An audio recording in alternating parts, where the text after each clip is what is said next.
Good morning, what's up YouTube, vinyl community? Happy New Year. Back here with another video. So you guys that follow me on Instagram, you see, man, I came back from North Carolina a couple days ago. Long story short,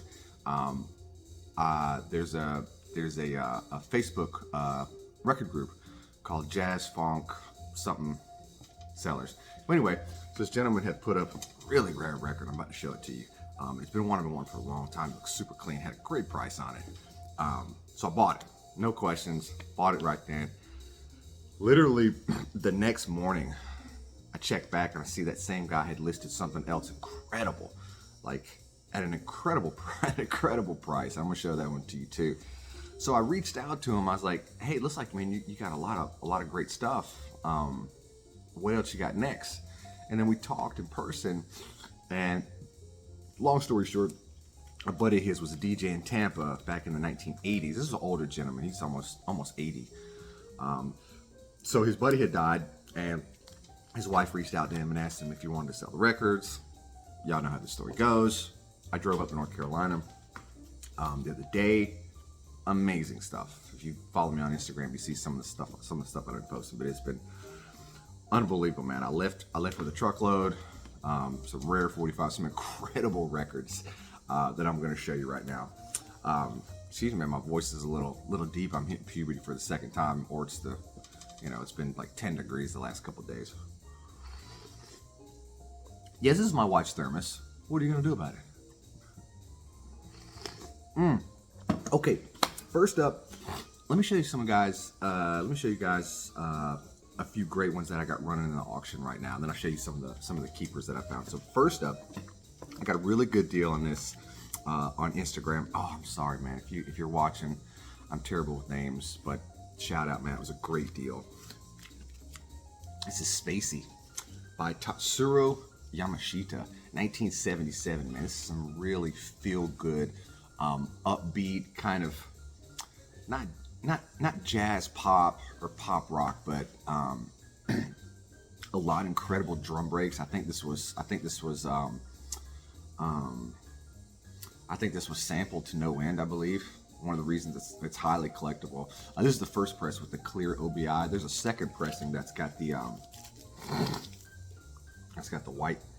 That's got the white OBI, but great record, not rare. Something you can. I mean, there's a ton of them for sale.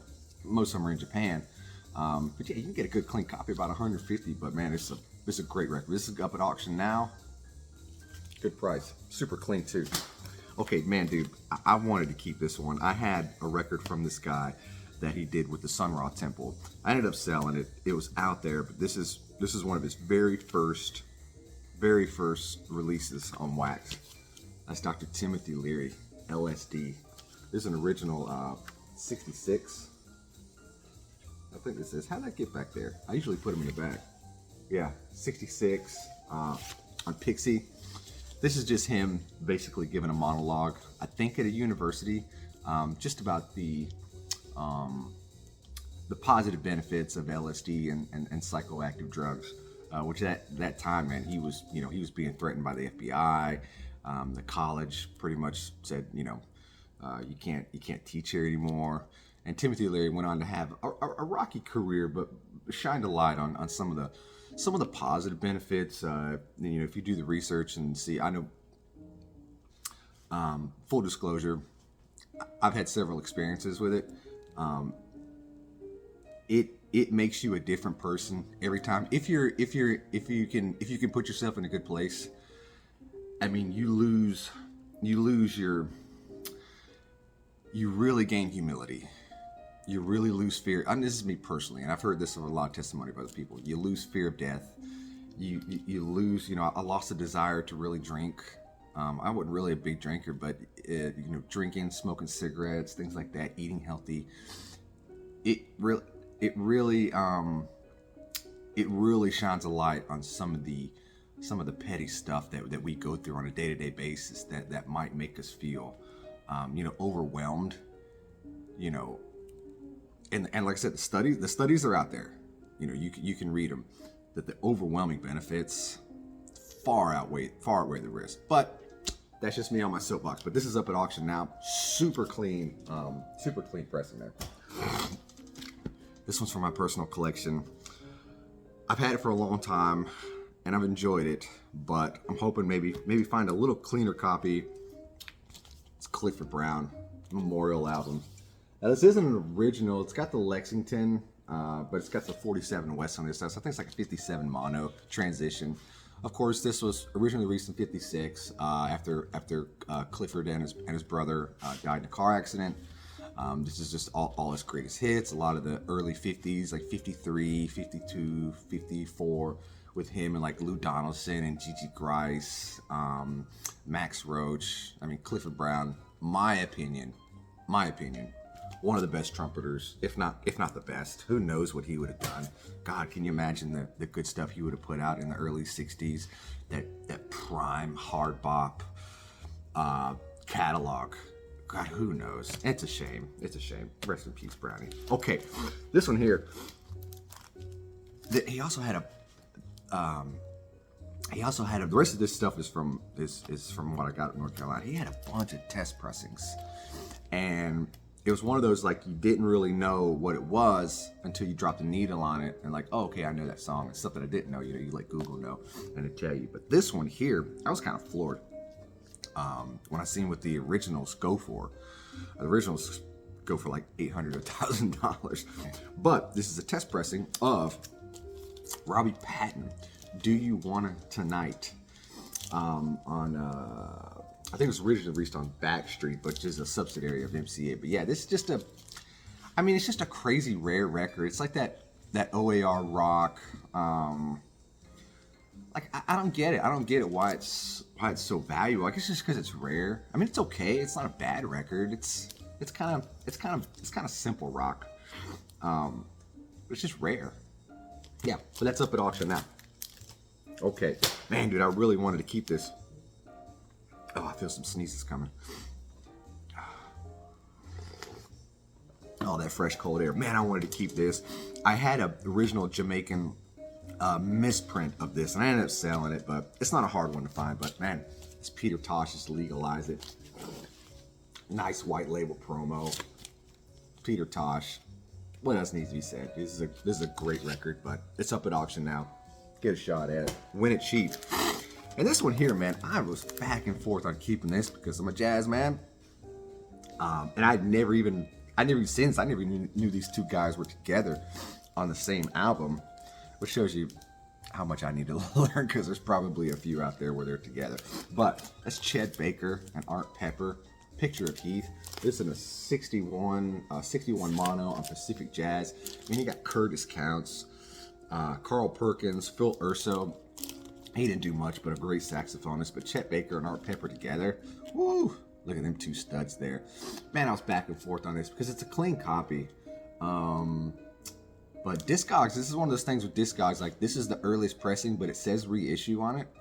I don't think that can be right because I didn't see any earlier pressings of this. But man, it's already up. It's live. Crack a shot at it. That's a hard jazz record to find. Okay, time for the keepers. All right, dude, this is great. So this record here, I've seen this a bunch. I've seen this a bunch in YouTube and Instagram. I've never really seen one in person. Well, I think I have. I think I have seen one on a wall. But it was kind of beat. It's not an expensive record. It's probably one that's kind of. Ooh, that coffee's starting to hit. Let me double down. But I sit down and I kind of streamed it, kind of decide when I buy these collections and stuff that I'm familiar with, but I haven't really sat down and listened to, and I'm kind of on the fence about do I want to keep this or not. What I'll do is I'll sit down and stream it and listen to it and be like, man, is this something that I want to spit on the regular and I'm going to enjoy? This is one of them. Budgie. This is Squawk. This is their second, this is an original U.S. pressing. Clean, look at that. Yeah, man, it's one of those. This is one of those albums. It's got kind of everything. It's got psych. It's got blues. It's got some kind of slow ballad jam sometimes.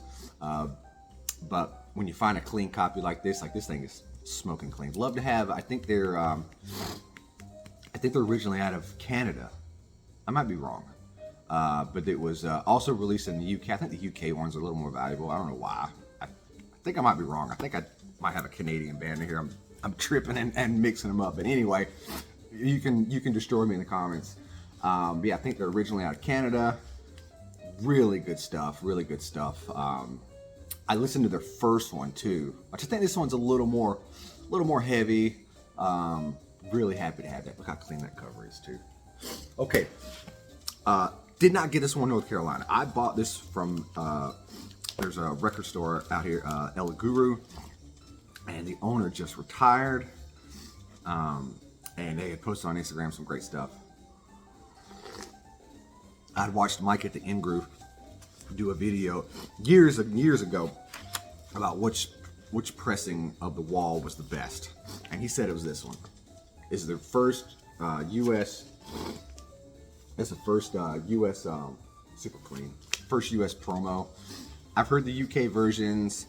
I've heard, God, hundreds of the original U.S. versions. This one does by far. It punches. It's loud. It's clear. It's heavy right in your face. The UK versions are a little more. This is my ears. They're a little more back. It's subtle. It really is subtle, but noticeable. Pink Floyd The Wall. Happy to have that promo copy in the old collection. Okay, this one here, I hadn't heard of this guy, and he hadn't put out a lot. But when I listened to it, I was like, oh man, that is some really feel good, happy jazz guitar funk. That's David T. Walker. It's plumb happy. This is a what year is this? This is a white label promo. I think he does a few covers on here. Yeah, he does "Oh Happy Day." He does "Come Together." He does Lady Lay," Bob Dylan. Really good guitar played. All in my wheelhouse, man. He doesn't sing. He talks a little bit in the beginning, but there's no singing. It's funk, jamming, swinging guitar, man. Really good. This is a tough one to find. What label is that? On Zay Records. Go figure. Okay, so here's one of the ones that the gentleman that I went that he had posted, and I was like, oh my god. When I seen how clean it was, I was like, that's got to be a reissue, right? Nope. It's a first. Unbelievably stoked to have it. It's Dorothy Ashby, Afro Harbinger. Original, what year is this? 1970. Look how clean that is. This is amazing. Dorothy Ashby. If you don't know, get your head out from under a rock. One of the few jazz harpists out there. This is but it's got the soul vibrations, doing some backing, funky, magical, dude. This is an unbelievable record. I'm blessed, and I'm humbled to finally have it, finally click up. I've only come across a handful all the years I've been doing this. They're usually trashed to death. Most Dorothy Ashby stuff is, especially on the Cadet. So I'm unbelievably humbled. And this was the other one. This was the other one that I was like, okay, I need to get in touch with this guy, see what the heck's going on. I'd seen this all over Instagram for years. Never really gave no mind to it. And then when he put it up, I was like, oh my god, let me at least check it out. So I streamed it. It's one of those albums that, for me, it's kind of got everything. You know, there's certain albums out there that the sound is the same from track one all the way to the last track. The sound is kind of similar.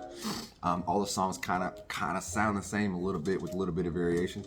This is one of those it's a little bit different each time. It's got some soul. It's got some jazz funk.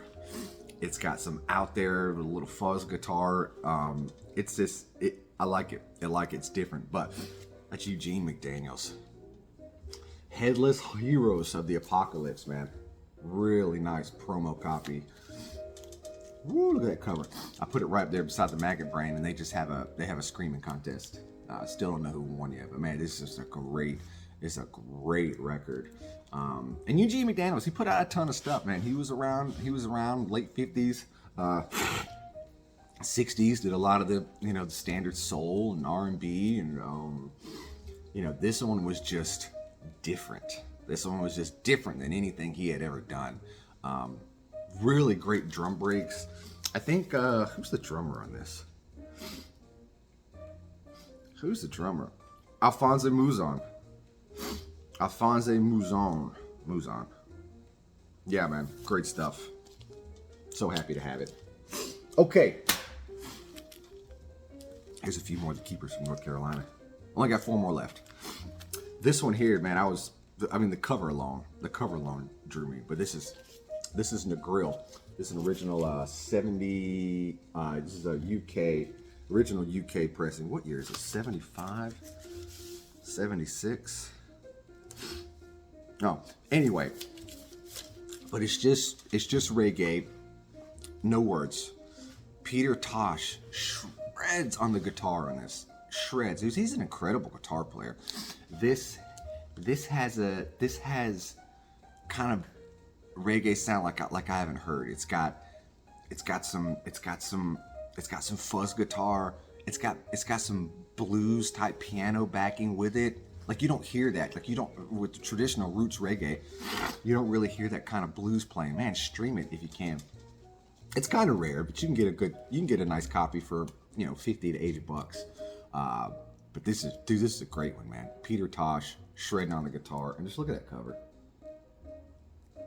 Like you would not pick this up, right? If you've seen the cover and if it had a good price on it. Okay, last 3. This one here, never heard of these guys, but it was so clean. And then once I heard it, I was like, man, it's so clean, it's rare. You're not gonna find it, and I enjoyed it. This is the Churls. This is their debut 68. It's a promo copy. Original 68, I think 68. Is that right? 68 or 69? Yeah, 68.